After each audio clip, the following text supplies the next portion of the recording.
कैसे हो मेरे प्रिय बच्चे? अगर तुम्हारे पास मेरे लिए 2 मिनट का समय है तो थोड़ा सा समय निकालकर मेरे इस संदेश को जरूर सुनना, क्योंकि बाबा नीम करोली तुमसे कुछ देर बात करना चाहते हैं। तुम्हारी जिंदगी की उलझनों को समाप्त करना चाहते हैं।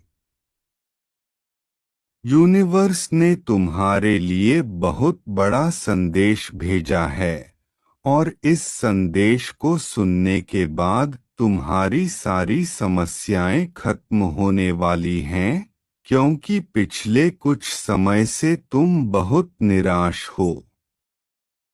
तुम्हारी जिंदगी में बहुत सारे सवाल हैं। व्यापार में जरा सा नुकसान क्या हो गया, तुम उदास हो जाते हो।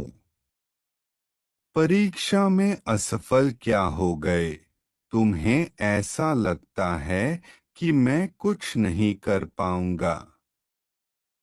जिंदगी में मुसीबत क्या आ गई, तुम्हें ऐसा लगता है कि मेरी तो किस्मत ही खराब है। मेरा क्या होगा?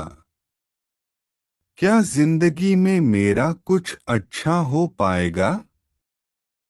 तुम्हारे मन में ढेर सारे सवाल आते हैं, लेकिन तुम भगवान के अंश हो। तुम बाबा नीम करोली के सबसे खास हो, तो आखिर चिंता क्यों करते हो? भगवान जिसको बड़ा बनाना चाहते हैं, उसे कोई छोटा नहीं कर सकता। लेकिन अगर इंसान के कर्म ही खोटे हैं, तो वह कितना भी बड़ा बनना चाहे, बड़ा नहीं बन सकता। इसलिए हर किसी को अपने कर्तव्य का पालन करना चाहिए, बिना रोए। हर स्थिति में मुस्कुराकर आगे बढ़ना चाहिए। खुद को यह समझाना चाहिए कि होगा वही जो राम रचि राखा। तुम्हारी जिंदगी में थोड़ी बहुत परेशानियां आती हैं, थोड़े बहुत कष्ट आते हैं, तो तुम्हें ऐसा लगता है कि मैं सुसाइड कर लूं, मैं जहर खा लूं। मेरी जिंदगी अच्छी क्यों नहीं हो रही? बाकी लोगों के पास तो बहुत पैसा है, ऐशो आराम है। आखिर मुझे इस गरीबी में क्यों जीना पड़ रहा है?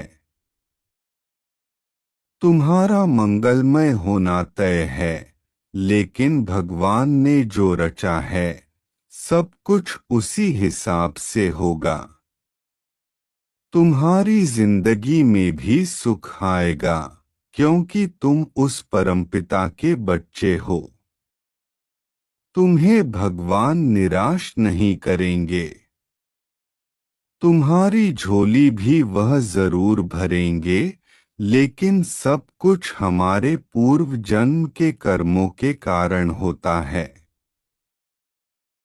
अगर कोई इंसान आज बहुत अमीर है, तो समझ लो उसके पूर्व जन्म के कर्म बहुत अच्छे हैं। अगर कोई इंसान मध्यम वर्गीय परिवार में जी रहा है, तो इसका मतलब यह है कि उसने पूर्व जन्म में ठीक ठाक कर्म किए हैं। लेकिन अगर आज के इस जन्म में कोई इंसान अपाहिज है, अंधा है, सड़क पर भीख मांग रहा है, या झोपड़ी में रह रहा है, तो इसका मतलब यह निकलता है कि उसने अपने पिछले जन्म में बहुत बुरे कर्म किए हैं। यानी हमारे इस जन्म के सुख दुख हमारे पूर्व जन्म के कर्म डिसाइड करते हैं। लेकिन अब तुम्हें चिंता करने की कोई जरूरत नहीं है। क्योंकि तुम्हारा भविष्य यूनिवर्स ने खुद अपने हाथों से लिखा है। तुम बस ओवरथिंकिंग के कारण परेशान होते हो, और आज के दौर में तुम्हारे साथ साथ जितने भी लोग हैं, सब चिंताओं की वजह से ही परेशान हैं। इसी ओवरथिंकिंग की वजह से तुम कभी भी भगवान से नहीं जुड़ पाते हो, कभी भी भगवान का नाम जाप नहीं कर पाते हो। तुमको बस इतना ध्यान रखना है कि भगवान का नाम मंगल भवन अमंगलहारी है, यानी वह चाहकर भी किसी का अमंगल नहीं कर सकते। वे आपके अमंगल को खत्म कर सकते हैं। आपकी जिंदगी में जो होगा वह मंगल ही होगा। भगवान आपके साथ सब कुछ अच्छा ही करेंगे, लेकिन तुम बेवजह ओवरथिंकिंग करके अपने दिमाग की शक्ति को कमजोर कर रहे हो। तुमको यह समझना है कि तुम वह सब कुछ पा सकते हो जो तुम पाना चाहते हो, क्योंकि इतने बड़े भगवान हमारे साथ हैं। इससे बड़ी खुशी की बात और क्या होगी? अगर कोई मंत्री आपसे हाथ मिला ले और कहे, तू चिंता मत कर, जब भी तुझे जरूरत पड़ेगी मैं तेरे साथ खड़ा हूँ, तो क्या तुम निश्चिंत महसूस नहीं करोगे? अब सोचो, वह तो साक्षात परमात्मा हैं, फिर तुम उनके भरोसे क्यों नहीं रहते? क्या वे तुम्हारे साथ कुछ गलत करेंगे? लेकिन तुम व्यर्थ की ओवरथिंकिंग में परेशान रहते हो। तुम्हें बस इतना ध्यान रखना है कि तुम्हारा रिश्ता सबसे ऊपर वाले से है। तुम्हारे साथ कोई बुरा नहीं कर सकता, तुम्हारा कोई बाल भी बांका नहीं कर सकता। बस जीवन में निराशा नहीं होनी चाहिए, उदासी नहीं होनी चाहिए। अपने स्वभाव को जिद्दी बनाओ कि मुझे हारना नहीं है, मुझे आगे बढ़ना है। अगर इंसान खुद मान ले कि मैं हार जाऊंगा, तो उसे कोई जिता नहीं सकता। लेकिन अगर एक हारा हुआ इंसान भी जीत का संकल्प बना ले, तो फिर उसे कोई हरा नहीं सकता।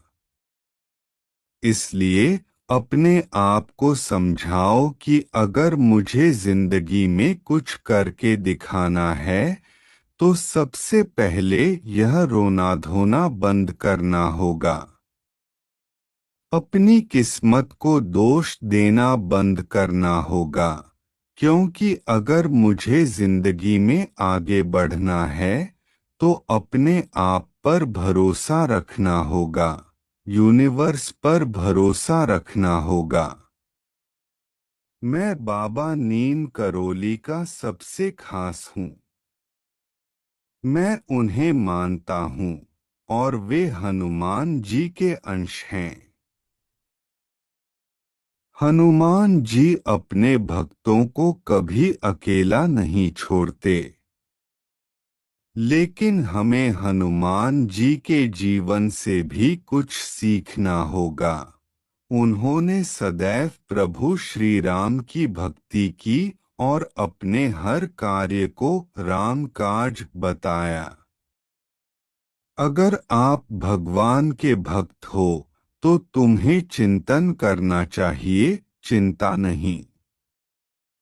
अपने आप को ऐसा विश्वास वाला बना लो कि लोग तुम्हें देखकर सोचें, यह इंसान कितना पावरफुल है। इसकी जिंदगी में भले ही दुख हो, लेकिन फिर भी यह बिंदास जिंदगी जीता है।